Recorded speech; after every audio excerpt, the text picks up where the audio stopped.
네, 이제는 채점 기준표를 만드는 거를 말씀을 드려볼게요.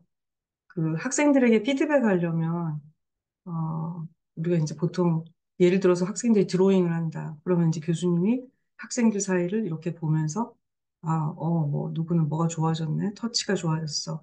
색감이 좋은데. 뭐 이런 식으로 이제 피드백을 하지 않습니까? 근데 그렇게 이제 피드백 하시는 것도 학생들에게 이제 상당히 도움이 되지만, 그 피드백이 조금 더 객관적이면 교수님이 아이의 성장 과정을 체크할 수가 있어요. 이제 제 아이가 이런 말을 해요. 드로잉을 하는데 교수님이 이렇게 둘러보면서 피드백을 해주는데, 잘하고 있어. 제가 뭘 잘하고 있는지는 말씀 안 하세요. 이렇게 얘기를 하거든요. 네. 뭐 학교를 꼬박꼬박 잘 나오고 있다는 말인지, 뭐 친구들과 잘 지내고 있단 말인지, 이게 굉장히 명확한 피드백이 안 되는 거예요. 그래서 이제 본인이 그러더라고요. 제가 뭘 잘하고 있는지는 말씀을 안 해주셨어요. 너무 저는 그때 좀 충격이었어요. 지금 아이들은 피드백 세대예요. 뭐, MG라고 이렇게 크게 폭넓게 얘기 안 해도, 지금 예를 들어서 우리가 어떤 글을 올려요. 뭐 카톡을 한다고 볼게요. 그럼 그 카톡에 누군가가 하트도 누르고 좋아요도 누르고 뭐 눌러요. 뭐 혹은 뭐 거기에 또 댓글이 달려요. 이게 뭐 인스타든 어떤 페이스북이든 어떤 SNS든 그런 활동들을 늘 하거든요. 그리고 보면 그 활동들에 대한 피드백이 실시간으로 이루어져요. 그래서 내 글에 대한 어떤 호응도가 어떻는지 바로 확인할 수 있고, 그리고, 심지어는 댓글에 하트가 몇 개다. 이것까지도 이제 신경을 쓰는 거죠. 그런 어떤 실시간의 피드백이 아주 익숙한 아이들이 대학의 수업에 들어왔을 때 교수님들이 어느 정도 피드백하고 있는가. 이런 부분은 분명히 이제 좀 반성이 필요한 부분이라고 생각합니다. 그런데 교수님 입장에서는 내가 일일이 모든 학생들을 체크해가면서 피드백하기 어렵잖아요. 그러니까 그 체크리스트만 있으면 쉬운 거거든요. 예를 들어 드로잉이다 그러면 거기에서 잘 해야 되는 것들의 무슨 활동 리스트가 있지 않겠습니까? 그걸 가지고 그냥 우리가 체크를 하면서 지난주보다 이게 많이 좋아졌네라고 얘기할 수 있는 거예요. 그러면 이제 학생이 거기를 기반으로 해서 뭔가 조금 더 개선되고, 자기도 성장하는 느낌을 받는다 이거죠. 그래서 채점 기준표는 아주 중요합니다. 체크리스트가 됐던, 평점 척도가 됐던, 로브릭이 됐던. 그래서 지금은 이 기준표를 어떻게 만들 것인가 말씀을 드리도록 할게요. 우리가 이제 채점 기준표라고 하면 보통 테이블입니다. 이렇게 테이블로 돼 있어서 표죠. 그래서 이렇게 우리가 체크할 수 있게 돼 있죠. 어, 그러면 이제 그 종류들 중에 이제 많이 쓰는 것이 주로 체크리스트. 체크리스트는 그런 일이 있으면 체크, 없으면 없으면 되니까요. 그래서 그런 활동이 있다, 혹은 그런 행동을 보인다라는 것까지만 확인이 되지, 그걸 잘한다, 못한다는 확인할 수 없어요. 그죠? 그래서, 뭐, 다른 사람의 의견을 경청하는, 아, 활동을 한다 그러면 뭐 이렇게 눈을 주시하고 뭐 잘 쳐다보고 있다. 그러면 잘하는 것 같은 거죠. 근데 그게 얼마나 잘하는지는 판단이 안 되는 거예요. 그 판단이 되려면 레이팅, 평점 척도가 레이팅입니다. 그래서 어느 정도 잘하는지, 쟤는 매우 잘하고, 쟤는 약간 좀 보통 수준이고, 이렇게 해서 1, 2, 3, 4, 5, 보통 5단계 리커트 평점 척도를 많이 쓰죠. 근데 얘는 문제가 뭐냐면, 얘는 세부적인 피드백이 불가한 거예요.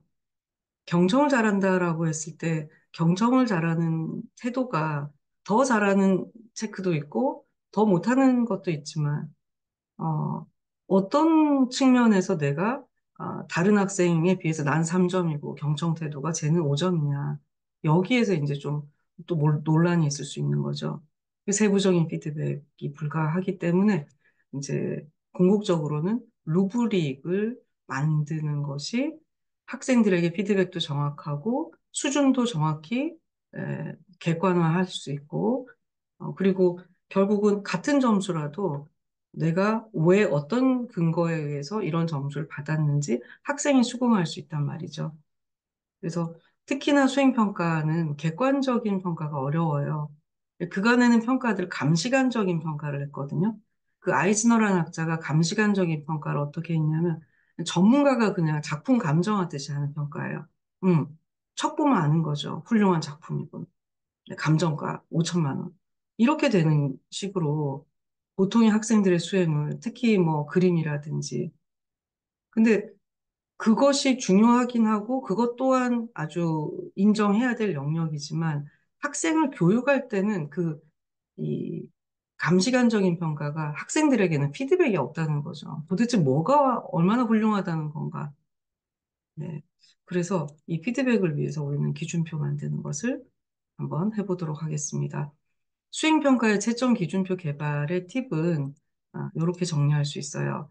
채점할 요소, 그리고 채점할 요소들의 척도, 5, 4, 3, 2, 1 할 건지, 1, 2, 3 할 건지, 그리고 척도별로 수행의 특성을 3일 때 어떤 수행을 특성을 가지고 1일 때는 어떤 특성이 다른가라는 그 특성을 생각을 해야 되고요. 그리고 채점에 대한 판단이나 평가 결과에 대한 근거 자료가 됩니다. 너가 왜 30점 만점에 18점인지, 각각의 5점짜리 5항목 중에서 뭐 각각의 항목들은 어떤 행동들 때문에 이런 판단이 됐다라는 근거 자료가 되고요. 그리고 채점 기준의 평가 요소에 대한 정확한 이해가 필요합니다. 예를 들어 성실성을 측정한다. 뭐 객관성을 측정한다 할 때 성실성이 의미하는 것이 무엇인가? 그리고 성실성의 1점과 성실성의 2점은 어떤 차이가 있는 것인가? 자료 수집이 개수가 많은 것인가? 자료 수집 개수가 5개인 건가? 3개인 건가? 이런 어떤 판단이 필요합니다. 그리고 배점 수준 간의 점수 간의 변별 지점을 파악하는 거 좀 전에 말씀드린 내용하고 연결되네요. 그죠? 네. 5가지가 포함되면 3점을 줄 건지, 10가지가 포함되면 3점을 줄 건지, 그래서 배점 간의 수준하고 점수 간의 변별 지점을 내가 판단할 수 있어야 돼요. 그리고 채점 기준의 적절성 검증을 위한 가채점을 실시하는 거. 요거는 학생이 많은 똑같은 동일한 채점 기준을 가지고 많은 리포트를 체크하든지 많은 시험지를 체크할 때 처음에는 이렇게 조금 후하게 줍니다. 그러다가 아이들 점수가 전체적으로 다 낮으면 또 갑자기 점수가 좀 후해져요. 그래서 앞에 채점한 학생은 불리하게 되는 거죠. 그 반대일 수도 있고요. 그래서 어, 가채점이 조금 필요해요. 대충 이렇게 랜덤으로 봤을 때 요런 수준에서 내가 하면 되겠다. 그다음에 이게 아주 중요한 건데요. 평가를 하기 전에 채점 기준을 공지해 주셔야 됩니다. 이게 과정 중심 평가의 핵심입니다. 우리는 안 가르쳐 줍니다. 뭐 비밀로 해요. 아이들이 알면 큰일 날 것처럼 생각해요. 그래서 어떤 걸 가지고 교수님 평가하는지는 알면 안 돼요. 네. 학생이 그걸 알아야 거기에 맞춰서 평가 과제를 하잖아요. 그래서 어떤 걸로 평가할 건지를 과제를 제출할 때 기준까지도 같이 공지해야 됩니다. 그래서 저도 가급적 그러려고 노력을 하거든요. 근데 그러기가 상당히 조금 어렵습니다. 그러려면 이 수행 과제에 대해서 교수가 확고하게 어떤 수준으로 내가 이걸 볼 건지, 뭐 때문에 내는지, 목표가 뭔지, 이게 정말 정교하게 잘 짜여져 있어야 학생들에게 사전 기준까지 공지를 할 수 있어요. 근데 여기까지 가기까지 우리는 이제 이런 연수나 혹은 뭐 교수들 간의 어떤 협업이나 뭐 혹은 뭐 AI를 활용하거나 이런 여러 가지 그 트라이들을 해야 우리가 교육 전문가가 될 수 있는 거예요. 저는 교수가 연구 분야의 전문가라고 생각은 합니다만 궁극적으로는 연구기관이 아니고 대학은 교육기관입니다. 그래서 모든 교수는 교육 전문가가 돼야 된다고 생각을 해요. 네. 최종 기준표의 예시를 보겠습니다. 지금 이게 이제 체크리스트예요. 이제 평가 요소가 있고 질문이 있죠. 이것도 이제 뭐 점수화를 시켜는 사례인데 보통은 그냥 그렇다 아니다가 있는 형태가 대부분입니다. 여기에 대해서는 네, 이거는 가장 만들기가 쉽고요. 이걸로도 피드백 가능합니다. 그리고 이런 걸 만들면 교수님이 직접 다 평가하기 전에 학생들이 이제 그들 스스로 체크할 수 있어서 계속 연습하면서 이거 보면서 연습할 수 있거든요. 이제 어떤 술기가 숙달되는데 상당히 좋은 거죠. 그다음에 아, 아까 그 평정지, 루브릭 평정지가 이런 형태입니다. 5, 4, 3, 1. 이거는 뭐 많은 설문지들이 리커트 척도로 만들어지기 때문에 학생들에게도 많이 예, 쓰고 있죠. 5431. 근데 이제 이거는 수업에 적극적으로 참여하였다라고 하지만 적극적으로 참여한 수준이 1수준과 2수준은 도대체 어떤 적극성이 다르길래 1과 2가 차이가 있을까? 여기에 대한 피드백이 없다는 얘기예요. 그래서 그런 피드백까지 하려고 하면 이런 루브릭형의 체크리스트, 루브릭형의 뭐죠? 채점기준표. 이것이 필요하다는 거예요. 예를 들어서 보면 어떤 태도다. 그러면 문화예술교육 역량인데 배점이 5점이에요. 여기를 한번 볼게요. 이것도 예시기 때문에요. 집단 과제 발표와 태도 준비성이 매우 우수하다. 네. 이것도 조금 수정이 필요할 것 같아요. 매우 우수한 거하고 준비성이 우수한 거하고 이게 결국은 루브릭이 아니고 이것도 레이팅이에요. 맞죠? 매우 우수한 거하고 준비가 우수한 거하고 이게 무슨 차이가 있는지 정확하게 피드백이 안 되죠. 보통이다, 미약하다, 아주 미약하다. 지금 루브릭처럼 모양은 돼 있지만 사실은 루브릭이라고 보기에는 어렵다라고 얘기를 할 수 있겠습니다. 그럼 루브릭 만드는 거를 제가 이제 보여드릴 참이니까 그럼 뭐가 루브릭인데 루브릭의 장점은 앞서서도 말했습니다. 일단 학생이 어떤 걸로 평가받을 것인지 구체적으로 미리 제시하기 때문에 학생에게 굉장히 평가 기준으로 이제 학생의 그 자체에도 학습의 효과가 있습니다. 아, 이런 것들을 담아야 되구나. 가이드죠, 가이드. 과제를 어떤 가이드로 해야 될 건지. 그래서 학생이 또 갖고 있는 이제 수행의 특징과 문제점, 수준, 이거를 정확하게 진단을 할 수가 있고요. 그다음에 스스로 자기조절 학습 태도를 길러줄 수가 있어요. 평가 준거에 맞춰서 과제를 스스로 준비할 수 있으니까요. 그리고 교수의 입장에서는 교수의 수업 연구를 촉진합니다. 앞서 말씀드린 대로 우리 교수들은 교육의 전문가가 되어야 됩니다. 내가 만약에 체육 전공이다. 체육 교육과 교수면 체육의 어떤 특정한 뭐 학문 분야들이 있겠죠. 그게 아니고 그 내용을 가르치는 사람, 우로서 우리가 전문성을 가지고 있어야 돼요. 그러려면 그 분야의 학생들이 어떻게 학습하는가 그것들을 관심을 가지고 연구도 이제 그런 쪽으로 연구하시는 너무 좋겠죠. 그리고 그것을 위해서 무엇을 어떤 수준으로 가르칠지 이런 것들이 이제 보통 학술지 보면 예를 들어 간호 교육 뭐 학술지 경영 교육 미술 교육 음악 교육 뭐, 다 교육이 있지 않습니까? 그래서 이제 학술지에 왜 교육 학술지가 있는가 하면, 네, 대학의 교수는, 네, 출발은 내용 전문가였지만 결국은 그 내용을 가르치는 사람으로서, 우리는 직무를 하고 있는 거죠. 이거 하다 보면 혼자서 너무 힘들어요. 그래서 공동 연구를 촉진할 수밖에 없어요. 비슷한 과목 하시는 거나 아니면 학생들 발표 평가할 때 교수님은 체크리스트 못 써요? 루브릭 있으면 저 좀 주세요. 이게 돼야 되거든요. 그래서 루브릭 개발을 위한 협력과 토의 이런 것들이 교수들의 어떤 학습 공동체에 이제 많이 활성화돼야 되죠. 네. 그래서 조금 더 이제 뭔가 과제를 과제 프로젝트? 우리 교수님들이 이런 루브릭을 서로 만들 수 있는 그런 그 뭐 학습 동아리? 이런 거를 좀 또 활성화하면 너무 도움이 될 것 같아요. 기준표는 일단 이렇게 생겼습니다. 여기 이쪽이 이제 디멘션이라고 평가 항목입니다. 이제 수행 준거가 뭔지 말씀을 드렸죠. 네, 퍼포먼스 크라이테리아. 어떤 행동을 보고 그 학습 성과의 달성을 확인할 수 있을 건가라는 구체적인 행동이었습니다. 그 행동에 어떤 요소들을 평가할 건가가 평가 항목이에요. 네. 그래서 뭐 수월성을 볼 거냐, 그렇지 않은 성실성을 볼 거냐, 자료 수집이 잘 된 걸 볼 거냐, 뭐 논리성을 볼 거냐 이런 것들이 디멘션이에요. 그리고 이런 디멘션들이 어떤 평정척으로 될 건가가 스케일입니다. 그래서 1점이면 예를 들어 자료 수집이 뭐 5개 미만의 자료 수집을 했으면 1점을 주겠다.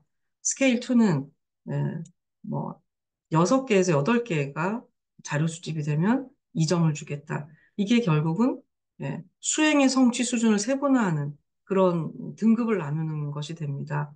그래서 이것들을 채우게 되면 이렇게 음, 각 영역의 각 수준의 특징이 각각의 칸에 어떤 구체적이고 객관적인 행동으로 채워지게 되는 겁니다. 그래서 이런 것이 이제 채점 기준표이고 루브릭입니다. 자, 루브릭은 총체적 루브릭이 있고요. 또 세부적인 루브릭이 있습니다. 총체적이라고 하는 거는 이제 그야말로 뭉뚱그려가지고 C학점 수준이면 요런 행동들이 들어가 있을 거다라고 하는 거예요. 사실은 이거는 피드백이 아주 정확하지 못하죠. C학점의 수준이 대충 이런 것이지 여기에 내가 해당하는 것도 있고 해당하지 않는 것도 있기 때문에 이것보다는 구체적인 피드백을 위해서는 애널리틱, 분석적인 채점 기준, 루브릭이 필요합니다. 그래서 예시를 보면 볼게요. 지금 자료조사 항목, 이게 디멘션이죠. 자료조사, 역할수행, 성실성, 의사소통, 그리고 레이팅을 이렇게 1, 2, 3, 0점부터 했으니까 이제 4단계네요. 그리고 이쪽 같은 경우에는 그 수행 과제가 그래프의 내용을 설명하는 글쓰기예요. 평가 요소가 이렇게 있어요.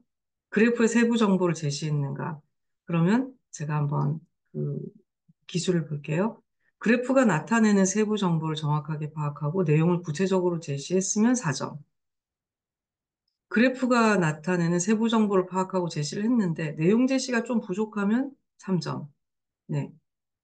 아, 세부 정보를 파악하기 조금 어려우면 2점. 그래프의 내용에 전혀 관련 없으면 1점. 약간 요 정도만 해도 레이팅스럽지만, 네. 이게 이제 잘 만들기가 힘듭니다. 그래서 저는 이제 이런 것들이 조금 더 공유가 되고 이런 부분에서 대학 간에 또는 교수자 간에 협업이 좀 돼야 된다고 생각이 들어요. 누가 한 명이 정답을 가지고 딱 나올 수가 없는 게 내 수업에 내 학생들을 위한 피드백에 필요한 거기 때문에 정말 내가 만들 수밖에 없어요. 그러려면 무슨 기초 자료가 있으면 좋잖아요. 그래서 이제 그런 부분들이 뭐 책으로도 나오면 좋겠다 하는데 어렵죠. 내 수업하기도 바쁜데 누가 그걸 또 전공자가 만들면 좋겠죠.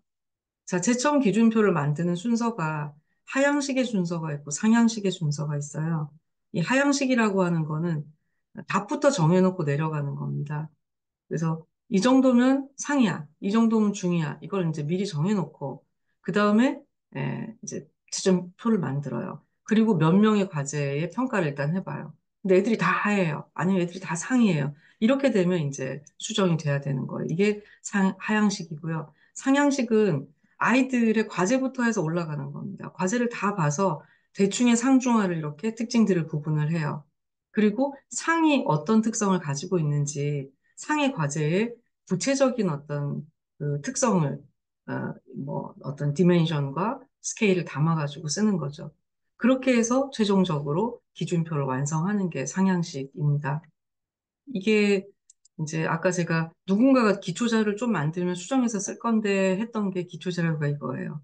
이를테면 AACNU라고요.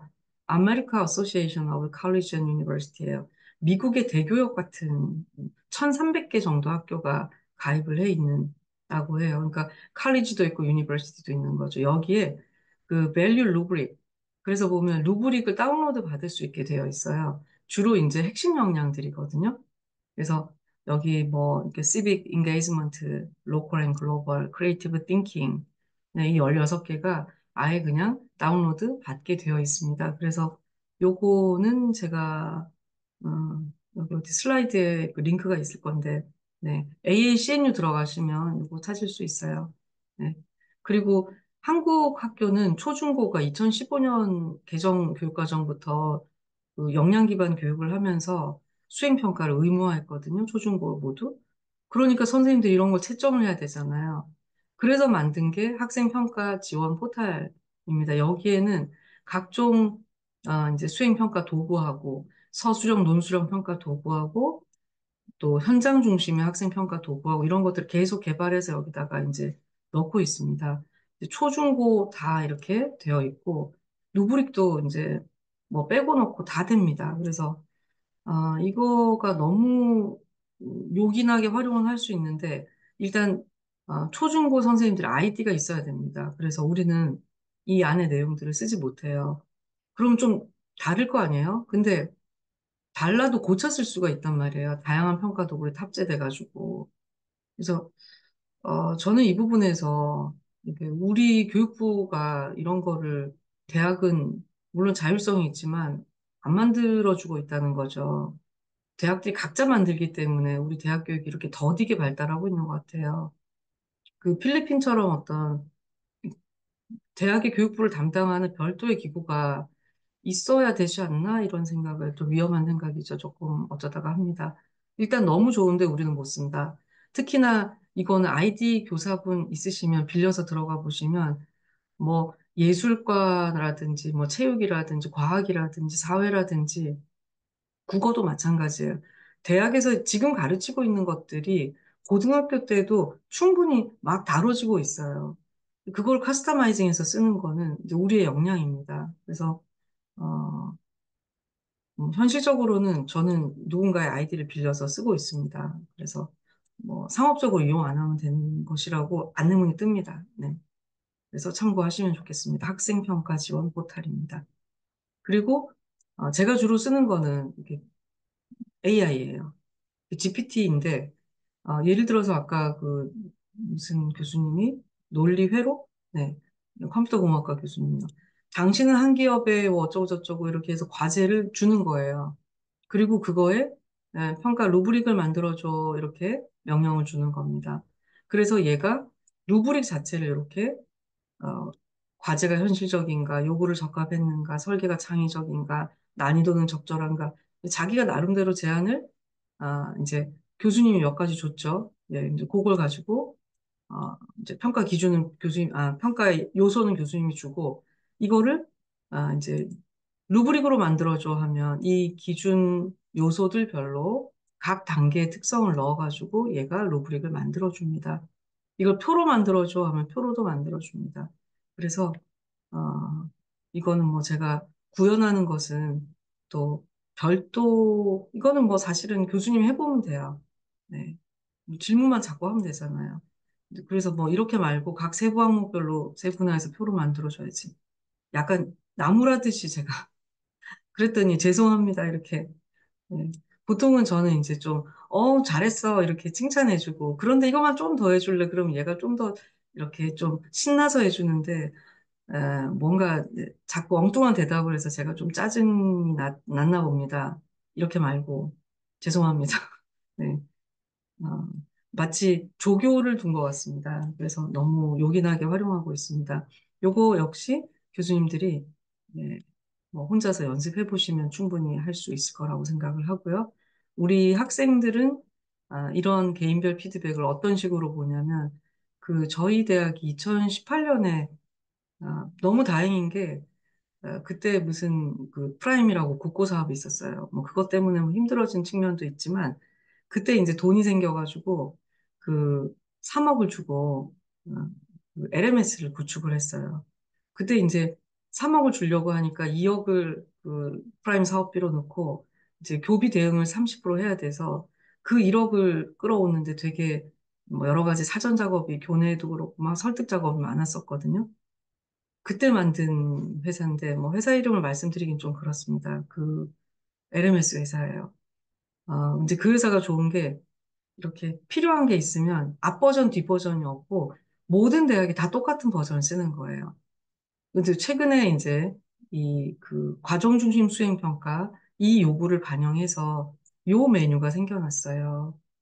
20점을 제가 주는 거예요. 아예 과제를 줄 때예요. 지금 경찰 행정 전공 3학년 학생이 제가 22년 12월 9일 날 채점을 한 거네요. 이제 과제는 안 보이고요. 근데 제가 이거 20점 배점 하면서 한 영역은 충실성 영역이야. 네, 지금 이제 미리 줬죠. 그리고 충실성 영역은 수업에서 다른 주차별 공부 전략 활용 소감이 빠짐없이 다 적용되면 10점을 줄 거야. 모두 포함하면. 그 다음에 한 개가 누락되면 8점을 줄 거야. 이게 무슨 과제였냐면요. 아까 얘기 드린 95명의 학생들이 교양 수업에 공부 성공 전략 뭐 이런 교과목이 있어요. 거기에서 노트 필기 리포트 만들기 시험 치기 막 기억 전략 막 있습니다. 한 주마다 제가 강의를 합니다.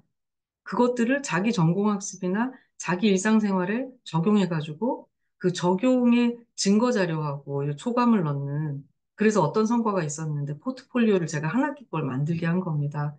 그런데 이제 학생들이 22년에 제가 자신이 없었어요. 교양 과목 2학점에 이것도 사실 사이버 수업이었거든요. 거기에서 애들이 포트폴리오를 내라 그러면 그것도 과제가 이것만 있는 것도 아니고 아, 이거 아무도 안 내면 이거 다 빵점 줘야 되잖아요. 그래서 20점만 최소한으로 두고 만들었던 거예요.